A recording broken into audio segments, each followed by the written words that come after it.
बहुत ही विशिष्ट योग्यताएं रखते हुए भी एकदम डाउन टू अर्थ है, सरल सहज, किसी में कहीं से कहीं तक कोई अहंकार ही नहीं है। तो ऐसा लग ही नहीं रहा है कि हम किसी कार्यक्रम में उपस्थित हैं, ऐसा लग रहा है ये हमारा घर है जहां पर आज हमने कुछ ऐसा गेट टुगेदर आयोजित किया। इसके लिए आप सभी को साधुवाद, और मैं फिर से चाहूंगी आप लोग अपने लिए जोरदार तालियां बजाएं। और अब मैं आदरणीय मीनू जी से आग्रह करूंगी कि वो स्वागत की परंपरा जो है वो आरंभ करें और हमारे कार्यक्रम के अध्यक्ष महोदय जो डॉक्टर प्रेम भारती जी हैं उनका स्वागत करें तुलसी के पौधे को देकर। प्रेक्षा जी लेकर आ रही हैं उनके लिए। मीनू जी थोड़ी सी हेल्प कर दीजिए। आप सबको तब तक मैं ये बताना चाहूंगी कि ये कार्यक्रम बहुत ही शॉर्ट नोटिस में हम लोगों ने आयोजित करने की कोशिश की है। सभी की व्यस्तताएं बहुत अधिक थी, लेकिन जो हमारे अध्यात्म की श्रृंखला चल रही थी, ये श्रृंखला अपने पूरे 100 एपिसोड पूरे कर चुकी है। जब ये श्रृंखला ने 100 एपिसोड पूरे कर लिए तो और आप लोगों को ये बताते हुए मुझे बहुत हर्ष हो रहा है कि ये 100 एपिसोड मोक्षदा एकादशी के दिन पूरे हुए हैं। तो राम जी की विशेष कृपा है हमारी इस श्रृंखला पर। और जैसे ही 100 एपिसोड पूरे हुए हम सब बहुत ही अपने कार्यक्रमों में व्यस्त थे। मीनू जी भी, मैं तो यहाँ थी ही नहीं, भोपाल में शुक्ताल में थी। और हमारे मन में ये विचार आया कि 100 एपिसोड का तो सेलिब्रेशन होना ही चाहिए।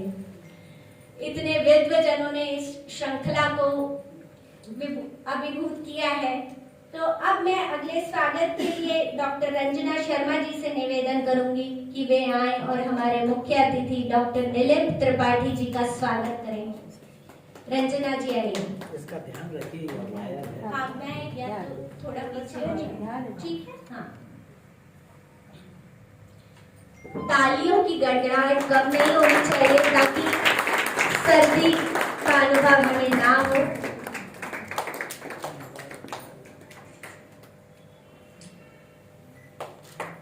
इसके बाद मैं प्रेक्षा जी से निवेदन करूंगी कि वे आए और ममता गुरु जी का स्वागत करें और रंजना जी उनकी मदद करें। इसके बाद सुनीता शर्मा जी तैयार रहें। सुनीता शर्मा जी आए। सुनीता शर्मा जी आप तैयार रहें। तालियां बजाने से आप लोग का बीपी भी बढ़िया रहेगा। Thank you so much. और डॉक्टर राजेंद्र सक्सेना जी प्लीज आप आए और सुनीता शर्मा जी से स्वागत अपना स्वीकार करें। सालों से पहली बार हम लोग सब कोरोना, बिल्कुल बिल्कुल, हम लोग सभी 2 सालों से ऑनलाइन तो बहुत मिल रहे हैं पर फिजिकली हम लोग आज ही मिल रहे हैं। तो ये भी अपने आप में एक अलग ही अनुभव है। अब स्वागत वक्तव्य के लिए मैं मीनू पांडे जी से आग्रह करूंगी कि वे आए और सभी के लिए स्वागत के 2 मीठे बोल बोले। हाँ जी। अरे हाँ, मीनू जी तो इतनी दिल में बसी है कि ये सब उनके लिए औपचारिकता लगती है। तो आइए मैं खुद आपका सम्मान करना चाहूंगी। बिल्कुल बिल्कुल।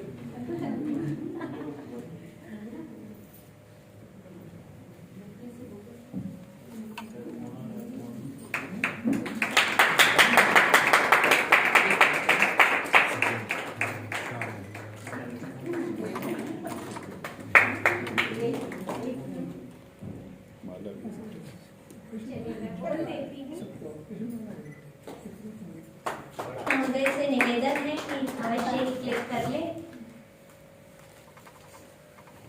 हमारे कुछ साथीगण रास्ते में भी हैं तो सभी कॉल्स भी करते हैं क्योंकि मीनू जी और मैं ही सूत्रधार हैं तो सभी हमें ही कॉल कर रहे हैं पूछने के लिए कि कहाँ पर आना है। तो तो थोड़ी सी असुविधा है, इसको भी आप बेयर कर कीजिएगा। अब स्वागत वक्तव्य के लिए मीनू जी उपस्थित हो रही हैं। जोरदार तालियां तो बनती हैं।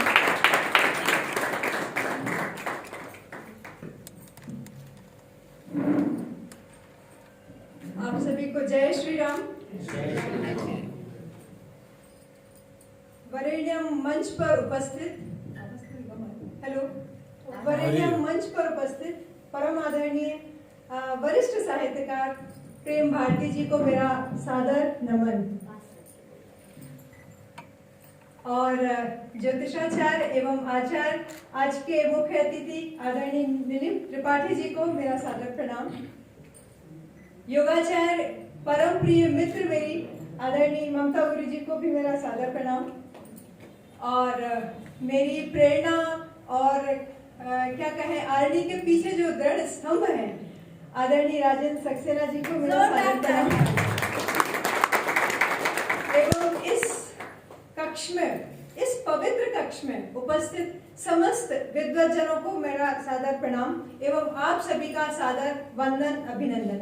मेरी सभी सखियां जो कि आरडी के एक बहुत मजबूत ढाल हैं, जैसे कि लीना वाजपेयी जी हुई, रंजना शर्मा जी हुई, प्रेक्षा सक्सेना जी, सुनीता जी, मधुलिका सक्सेना जी, शफालिका जी, नीलिमा जी, रीना मिश्रा जी, इतने सारे नाम हैं कि कोई लिस्ट का कहीं अंत नहीं है।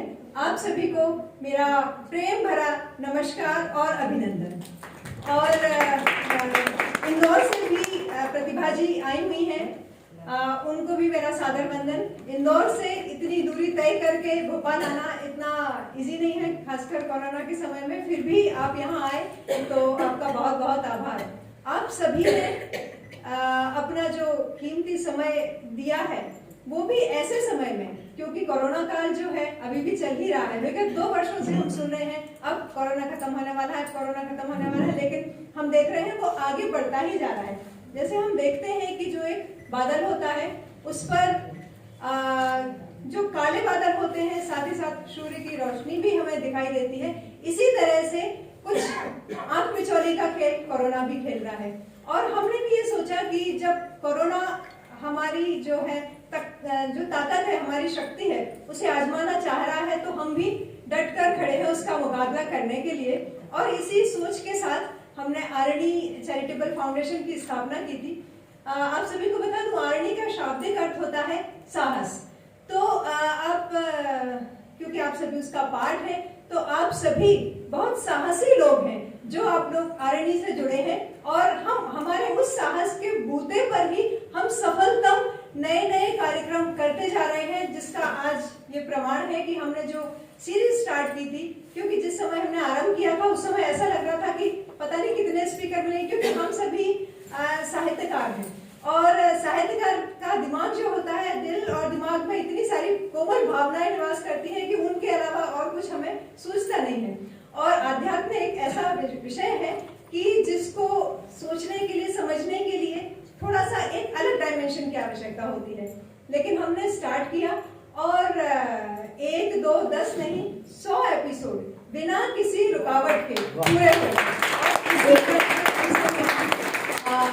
क्योंकि शतक समारोह है आज, आदरणीय ममता जी का 101वां व्याख्यान होगा, तो ये बड़े ही हर्ष का विषय है। इसलिए आप सभी का मैं बहुत बहुत स्वागत करती हूँ, अभिनंदन करती हूँ।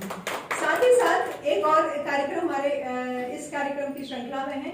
विगत वर्ष 1 दिसंबर 2020 से हमने स्वरचित भजनों का कार्यक्रम शुरू किया था। बहुत सारे भजन होते, लेकिन स्वरचित भजन को सुनना एक अनोखा अद्भुत अनुभव होता है।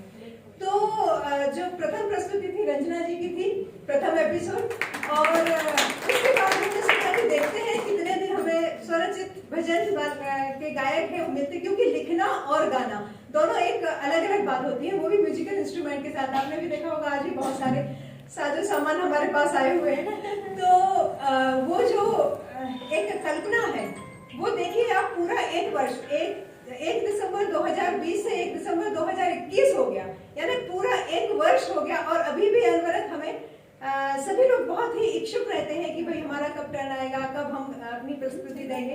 तो आप सोचिए कि यदि आप कोई काम करने की ठान लें तो डेफिनेटली आप आगे जा सकते हैं। तो इसके लिए आवश्यकता होती है तो इनिशिएट करने की, दूसरी बात आपकी, क्योंकि आप भी उतनी पवित्र और शुद्ध भावना से इस कार्यक्रम से, इन सभी कार्यक्रमों से जुड़े हुए हैं, इसलिए आपका फिर से एक बार मैं अभिनंदन करना चाहती हूँ। इसी तरह आप आगे भी जुड़े रहिएगा। और एक और कार्यक्रम हमारा है जो आज सम्मान समारोह है उन सब विद्वत जनों का जो कि हमारी सनातन संस्कृति और इसके जो भी, क्योंकि हम सभी सनातन प्रेमी हैं लेकिन हम वो दिखाते नहीं हैं। जैसे दूसरे धर्म के लोग बहुत ज्यादा खुलकर उस चीज का प्रचार प्रसार करते हैं, हमें लगता है हम तो भक्त है, हम तो भक्तजन है, हम तो अपने देवी देवता को मानते हैं, हमारे विचारों में तो शुद्धता है, तो इसको प्रदर्शन करने की क्या आवश्यकता है। लेकिन आज का जो जमाना है, बोलते ना मार्केटिंग का जमाना है, तो मार्केटिंग के जमाने में हर चीज के प्रदर्शन की बहुत आवश्यकता होती है। तो उस चीज को, क्योंकि जब तक हम प्रदर्शित नहीं करेंगे हमारे युवा उसको अडॉप्ट कैसे करेंगे, वो सारी चीजों को ग्रहण करने लगे हैं जो उनको अपने चारों तरफ दिखाई दे रही है। तो हमारी ये जिम्मेदारी हो जाती है, क्योंकि हमारे ऊपर भी समाज का एक ऋण है, उससे ऋण होने के लिए आपको ये आवश्यकता है कि हम, हमारे जो बच्चे हैं, युवा हैं, उनको, उनके अंदर जो संस्कार हैं वो तो हम पैदा करें ही, लेकिन उनके आचार विचार की शुद्धता के साथ में सनातन संस्कृति के प्रति कुछ एक विशेष प्रेम, विशेष लगाव वो पैदा करें। तो इस क्षेत्र में ऐसे कई लोग हैं जो उस क्षेत्र में बहुत ही अच्छा कार्य कर रहे हैं, उन सभी को आज हम सम्मानित भी करेंगे। तो आप सभी सम्मानित होने वाले विद्वत जनों का भी मैं बहुत बहुत स्वागत, वंदन, अभिनंदन करती हूँ। साथ ही साथ हमारे जो फोटोग्राफर भैया हैं उनका बहुत बहुत अभिनंदन है। और जिस कक्ष में हम विराजमान है, इतना सुंदर पावन पवित्र जो कक्ष है, उसका जो इतना पवित्र सा माहौल है, उसको जो मेंटेन किया, सुबह से मैं देख रही हूँ कि बहुत ज्यादा यहाँ काम जो चल रहा है, तो हमें जिस रूप में ये मिला है, तो उस रूप में लाने के पीछे डायरेक्ट इनडायरेक्ट जो भी है, प्रेरणा स्रोत तो ममता जी ही हैं, लेकिन साथ में जिसका योगदान है उसको भी मैं सारा वंदन, अभिनंदन करती हूँ। और इसी के साथ मैं चाहती हूँ कि हमारा कार्यक्रम आगे बढ़े, तो आप सभी यूं ही साथ बनाए रखिएगा, क्योंकि आरणी अभी अपनी शैशवावस्था में ही है, अभी इसको काफी आगे जाना है और आप सभी के सहयोग की बहुत आवश्यकता है। बहुत बहुत स्वागत।